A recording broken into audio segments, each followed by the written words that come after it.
Breaking news చూస్తున్నాం. అన్నమయ్య జిల్లా రాయచోటిలో వర్ష బీభత్సం సృష్టించింది. భారీ వర్షాలతో డ్రైనేజీ కాలువలన్నీ కూడా పొంగి పొర్లుతూ ఉన్నాయి. వరద నీటిలో నలుగురు చిక్కుకొని మరణించినట్టు తెలుస్తోంది. ఎస్ఎన్ కాలనీలోని డ్రైనేజీ కాలువలో తల్లి బిడ్డ కొట్టుకుపోయారు. తల్లి బిడ్డను కాపాడబోయి వరదలో మరో యువకుడు కూడా గల్లంతయ్యాడు. గవర్నర్ ఫంక్షన్ హాల్ వద్ద ముగ్గురు మృతదేహాలు లభ్యమయ్యాయి. రామాపురంలో మ్యాన్హోల్లో పడి మరో బాలిక మరణించింది. అయితే బాలిక మృతదేహం కోసం ప్రస్తుతానికి గాలింపు చర్యలు కొనసాగుతూ ఉన్నాయి. మృతులు షేక్ మున్ని, షేక్ ఇలియాజ్, గణేష్, యామినిగా గుర్తించారు పోలీసులు. సో మనం చూస్తున్నాం ఇక్కడ ఫోటోలో కనిపించేటువంటి ఈ చిన్నారియే ఇప్పుడు యామిని, గల్లంతైనటువంటి ఆ బాలిక ఇక్కడ ఫోటో కనిపిస్తోంది. ఎగ్జాక్ట్గా ఇక్కడ ఈ మ్యాన్ హోల్లోనే చూడండి, అక్కడ లోపల బైక్ కూడా కనిపిస్తోంది మీకు. ఆ మ్యాన్ హోల్ లోపల ఓ బైక్ కూడా కనబడుతోంది. ఆ బైక్ ప్రస్తుతం మ్యాన్ హోల్ లోపల మనకు కనబడుతోంది. ఆ బైక్ లోపల పడిపోయింది. ఆ యువకుడు కూడా గల్లంత అయిపోయాడు. సో అన్నమయ్య జిల్లా రాయచోట్లో ఈ వర్షం బీభత్సం సృష్టించి డ్రైనేజీ కాలువలు ఉప్పొంగాయి. వరద నీటిలో చిక్కుకొని మొత్తంగా ఇప్పుడు నలుగురు మరణించారు. ఎస్ఎన్ కాలనీలో డ్రైనేజీ కాలువలో కొట్టుకుపోయారు తల్లి బిడ్డ. తల్లి బిడ్డని కాపాడబోయినటువంటి మరో యువకుడు కూడా గల్లంతయ్యాడు. ఇక్కడ ఈ సంఘటనలో ముగ్గురు ఈ రకంగా కొట్టుకుపోవడం జరిగింది. అయితే గవర్నర్ ఫంక్షన్ హాల్ వద్ద ఈ ముగ్గురు మృతదేహాలు కూడా లభించాయట. ఆ తర్వాత రామాపురం దగ్గర మ్యాన్ హోల్లో మరో బాలిక కూడా మరణించింది. బాలిక పేరు యామినిగా తెలుస్తోంది. ఇక్కడ మనకు కనిపించే ఫోటోలో కనిపించే ఆ చిన్నారే యామిని. సో మొత్తంగా చనిపోయిన వారి పేర్లలో షేక్ మున్ని, షేక్ ఇలియాజ్, గణేష్, యామినిగా గుర్తించారు పోలీసులు. ఎస్, మా ప్రతినిధి కిషోర్ సిద్ధంగా ఉన్నారు. కిషోర్, సో అన్నమయ్య జిల్లాలో కురిసేటువంటి ఈ భారీ వర్షాల నేపథ్యంలో పెద్ద ఎత్తున ఆందోళన కలిగించే విధంగా నలుగురు మరణించారు. అప్డేట్స్ ఏంటి? అసలు ఈ స్థాయిలో మ్యాన్ హోల్ ఓపెన్లో ఉన్నాయా? మ్యాన్ హోల్స్లో డైరెక్ట్గా ఈ కాలువల్లో యువకులు పోవడం ఏంటి? అంతటి స్థాయిలో అక్కడ ఓపెన్లో ఉన్నాయా? ఓపెన్ డ్రైన్స్ ఉన్నాయా? మనోజ్, వరద అన్నమయ్య జిల్లా, కడప జిల్లాలో బీభత్సాన్ని సృష్టించాయని చెప్పచ్చు.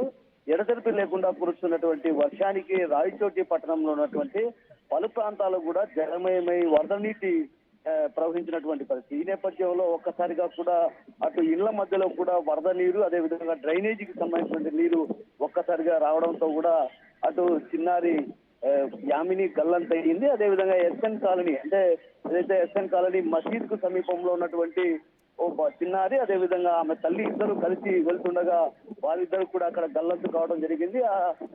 ఎవరైతే గల్లంతు అవుతున్నటువంటి ఇద్దరిని కాపాడే ప్రయత్నంలో గణేష్ అనే యువకుడు కాపాడే ప్రయత్నం చేశాడు. ఈ క్రమంలో ఒక్కసారిగా కూడా ఆ యువకుడు కూడా గల్లంతు అయినటువంటి పరిస్థితి. అయితే ఈ ముగ్గురి మృతదేహాలు రాత్రి లభ్యమైనప్పటికీ ఏదైతే డైట్ కళాశాల సమీపంలో ఉన్నటువంటి కొత్తపేట సమీపంలో ఉన్నటువంటి యామిని గల్లంతయింది. అయితే గల్లంతైనటువంటి యామిని ఇప్పటి వరకు కూడా ఆచూకీ లభ్యం కాని పరిస్థితి. ఇప్పటికే పోలీసులు అక్కడికి చేరుకోవడం జరిగింది. వారంతా కూడా సహాయక చర్యలతో పాటు అటు యామిని గల్లంతైనటువంటి యామిని మృతదేహం కోసం గాలింపు చర్యలు ముమ్మరం చేశారు. అయితే మరోవైపు వర్షాలు కురిసిన కారణంగా కూడా అటు పలు ప్రాంతాల్లో కూడా డ్రైనేజీ మ్యాన్ హోల్స్ కూడా లేకపోవడం, అదేవిధంగా డ్రైనేజీ అస్తవ్యస్తంగా ఉన్న కారణంగానే అటు వరద నీటితో పాటు ఆ డ్రైనేజీ వాటర్ కూడా ఒక్కసారిగా రోడ్లపైకి, రహదారుల పైన ప్రవహించిన పరిస్థితి.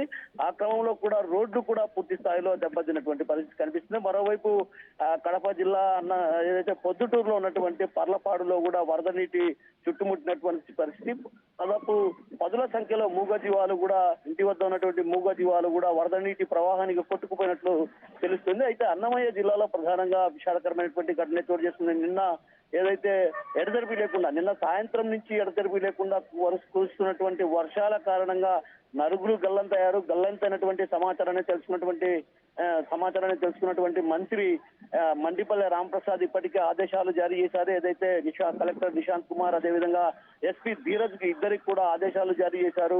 సహాయక చర్యలు చేపట్టాలని ఆదేశాలు జారీ చేయడంతో రాత్రంతా కూడా మ్యాన్ హోల్ లో ఒక బైక్ కూడా కనిపిస్తోంది. డైరెక్ట్ గా మ్యాన్ హోల్ లోకి బైక్ పడిపోయిందంటే ఓపెన్ ట్రైన్ గా ఉందా? ఓపెన్ ట్రైన్ గా వదిలేసి ఉంచారా? అంతటి స్థాయిలో ఆ కాలువ ఉప్పొంగుతోందా? డ్రైనేజ్ ఉప్పొంగిందా? మనోజ్, ఏదైతే డ్రైనేజీ ఏదైతే ఉందో అక్కడ డ్రైనేజీ పూర్తిగా వాటర్ ఒక్కసారిగా ఫ్లో కావడంతో రోడ్డు పూర్తిగా దెబ్బతింది. అంటే ఒక రకంగా అది వంతెన లాంటిది. అది మనం గమనిస్తే కూడా ప్రధానంగా మనం చూడొచ్చు, కింద వాల్ కూడా ఉంది. అంటే కింద వాల్ కూడా ఉంది. అంటే వాల్ నిర్మించి పైన స్లాబ్ వేసిన పని. అంటే ఒక రకంగా వరద నీటి ప్రవాహం, అదేవిధంగా ఏదైతే డ్రైనేజీ వాటర్ ఒక్కసారిగా రెండు కలవడంతో ఆ నీటి ప్రవాహానికి రోడ్లు కొట్టుకుపోయినాయి. పలు ప్రాంతాల్లో కూడా ఇదే పరిస్థితి కొనసాగుతుంది. అటు మాండవ్య నది కావచ్చు, పించా, బావుదా నదుల్లో కూడా పెద్ద ఎత్తున వరద నీరు వచ్చి చేరుతున్నటువంటి పరిస్థితి. ఆ క్రమంలోనే ఒక్కసారిగా కూడా వరద నీరు వచ్చి చేరినటువంటి క్రమంలో కూడా కొన్ని ప్రాంతాలకు కూడా రాకపోకలు కూడా పూర్తిగా స్తంభించిపోయిన పరిస్థితి కనిపిస్తుంది. సుండుపల్లిలో ప్రధానంగా కొన్ని ప్రాంతాలకు రాకపోకలు కూడా పూర్తిగా స్తంభించిపోయాయి. వంతెన పైన కూడా అటు వరద నీరు ప్రవహిస్తున్న పరిస్థితి. అంటే ఒక రకంగా కురిసిన వర్షానికి అటు పిట్టగోడలు కావచ్చు, ఇతరత్ర పాత భవనాలు కూడా కూలే పరిస్థితి కనిపిస్తుంది. మరోవైపు రహదారులు కూడా పూర్తిగా దెబ్బతిన్నాయి. రాయచోటి పట్టణంలో చూసుకుంటే మనం మ్యాన్ హోల్ లేకపోవడం కాదు, అదొక వంతెన లాంటిది. ఆ వంతెన లాంటిది కూడా కొట్టుకొని పోయిందంటే వరద నీటి ప్రవాహం ఏ స్థాయిలో ఉందో మనం అర్థం చేసుకోవచ్చు. దీన్ని బట్టి చూస్తే రాయచోటి పట్టణంలో పలు ప్రాంతాల్లో కూడా డ్రైనేజీ వ్యవస్థ అటు పూర్తిగా లేని పరిస్థితి. అంటే డ్రైనేజీ వ్యవస్థ లేని పరిస్థితి కారణంగానే ఈ పరిస్థితులు వచ్చాయి. డ్రైనేజీ వ్యవస్థ సక్రమంగా ఉంటే ఈ పరిస్థితులు వచ్చేవి కావదన్నటువంటి వాదన స్థానికుల్లో వినిపిస్తున్న పరిస్థితి. డ్రైనేజీ వ్యవస్థ లేకపోవడం వల్లే ఒక్కసారిగా వరద నీరు కూడా ఈ పెద్ద ఎత్తున ప్రవహించింది. ఒకసారిగా వర్షం కురవడం, ఆ వర్షం కురిసిన కారణంగా కూడా వరద నీరు ఎట్టుపోవాలో తెలియని పరిస్థితి కాబట్టి ఇళ్లలో గుండా ఆ నీరు ప్రవహించింది. ఆ క్రమంలోనే ఇద్దరు చిన్నారులు, అదేవిధంగా ఇద్దరు నలుగురు మొత్తం గల్లంతైనటువంటి పరిస్థితి. గల్లంతైన వారిలో ముగ్గురి ఆచూకీ లభ్యమైంది. మరో మరి యామిని ఆచూకీ కోసం అటు పోలీసులు ఇప్పటికి కూడా గాలింపు చర్యలు ముమ్మరం చేపట్టారు. అయితే ఇప్పుడిప్పుడే కొంత కోలుకుంటున్న పరిస్థితి రాయచోటి పట్టణంలో కనిపిస్తుంది. అయితే వర్షాలు ఉన్నాయి కాబట్టి ఖచ్చితంగా ఓ రకంగా రాయచోటి పట్టణంలో ప్రజలు కూడా భయాందోళనకు గురవుతున్న పరిస్థితి ప్రధానంగా కనిపిస్తుంది. మనం right, thank you Kishore. Annamayya జిల్లా రాయచోట్లో ప్రస్తుతం వర్ష బీభత్సం నేపథ్యంలో భారీ వర్షాలతో అక్కడి డ్రైనేజీలు కాలువలన్నీ ఉప్పొంగాయి. అయితే ఓ తల్లి బిడ్డ అక్కడ ఎస్ఎన్ కాలువ డ్రైనేజీ కాలువలో కొట్టుకుపోతూ ఉండగా ఓ యువకుడు వారిని కాపాడేందుకు వెళ్ళిపోయి ఆయన కూడా గల్లంతైపోయాడు. ఈ ముగ్గురి మృతదేహాలని గవర్నర్ ఫంక్షన్ హాల్ వద్ద లభించాయి. అది కింద ఓపెన్ డ్రైన్, అది కింద కంప్లీట్గా ఒక స్లాబ్ వేసి కింద మొత్తం వాటర్ వెళ్తూ ఉంటాయి, పైన రోడ్లా ఉంటుంది. సో భారీ వర్షాల నేపథ్యంలో ఆ రోడ్డు పూర్తిగా ధ్వంసం అయిపోయింది. ఆ వాటర్ని గమనించారో లేదో కానీ అందులో పడిపోయి ప్రస్తుతానికి మృతదేహాల్లా బయటపడ్డారు. ఆ తర్వాత రామాపురం మ్యాన్ హోల్లో మరో బాలిక పడిపోయింది. సో ఆ బాలిక మృతదేహం కోసం ఇంకా గాలింపు చర్యలు కొనసాగుతున్నాయి. మృతుల పేర్లు షేక్ మున్ని, షేక్ ఇలియాస్, గణేష్, యామినిగా గుర్తించారు. సో దయచేసి వర్షాకాలంలో ఎటువంటి ప్రమాదాలు ఎక్కువగా జరుగుతున్నాయి. హైదరాబాద్ మహానగరంలోతో పాటుగా రెండు తెలుగు రాష్ట్రాల్లో చాలా ప్రధానమైన నగరాల్లో కాలువలు, డ్రైనేజీలు ఉప్పొంగిపోయి రోడ్లపై ఇంత వరదలు రావడం ఏంటి, రోడ్లపైన మనుషులు కొట్టుకుపోయి చచ్చిపోవడం ఏంటి? ఏదో నదీ ప్రాంతము కాదు, వాగు ప్రాంతం అంతకంటే కాదు, డ్యాములు, చెరువులు ఉప్పొంగి ప్రవహించినటువంటి పరిస్థితి లేదు. ప్రధాన నగరాల్లోనే పరిస్థితి ఇలా ఉందనంటే డెఫినెట్గా మీరు, మనమందరము కారణమే. ఎక్కడైతే చెరువులు, కుంటలు ఉంటాయో వాటిని కప్పెట్టేసి ఇల్లు నిర్మాణాలు చేయడం, డ్రైనేజీల పైన వాటిని ఆక్రమించి నిర్మాణాలు చేయడం, ఇటువంటి విధంగా వాటర్ సహజంగా ఏ రకంగా అయితే వెళ్ళాలో ఆ దారిని మనం అడ్డుకోవడం కారణంగానే అవన్నీ కూడా ఈ రకమైన ప్రమాదాలకు కారణమవుతున్నాయి. సో దయచేసి కొన్ని జాగ్రత్తలు తీసుకోండి ప్లీజ్.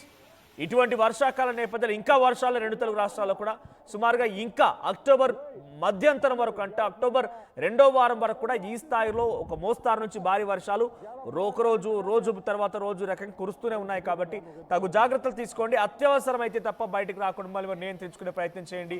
ఓపెన్ డ్రైన్స్ కనుక ఎక్కడైనా ఉంటే అది డ్రైగా ఉన్న సిచ్యువేషన్లోనే సంబంధిత అధికారులకు సమాచారం ఇవ్వండి, దాన్ని కప్పెట్టేసే ప్రయత్నం చేయండి. లేదా కొన్ని డేంజర్ ఇండికేషన్స్ ఇవ్వండి. అటువైపుగా వెళ్ళే వాళ్ళ ఆలోచనలో ఉన్నవారైనా కూడా కొన్ని జాగ్రత్తలు తీసుకుంటూ వెళ్తారు.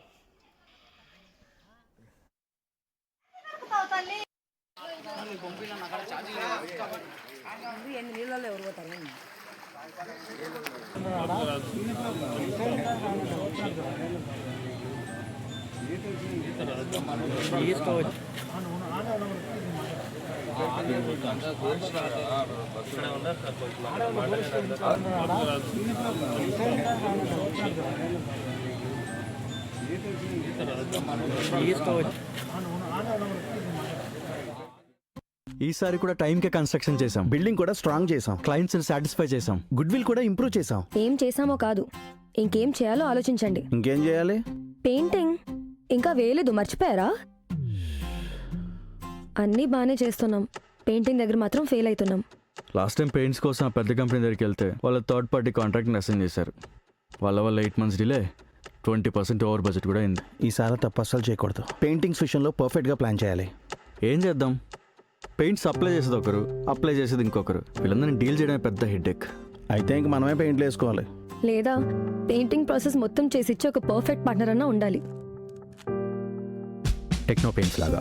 టెక్నో పెయింట్సా? ఎస్, నాకు కూడా రీసెంట్గానే తెలిసింది. పెయింట్స్ తేవడం నుంచి గోడ మీద వేయటం వరకు మొత్తం ఒకే టీం చూసుకుంటుంది. మిడిల్ మ్యాన్ ఉండరా? ఉండరు. So no quality loss.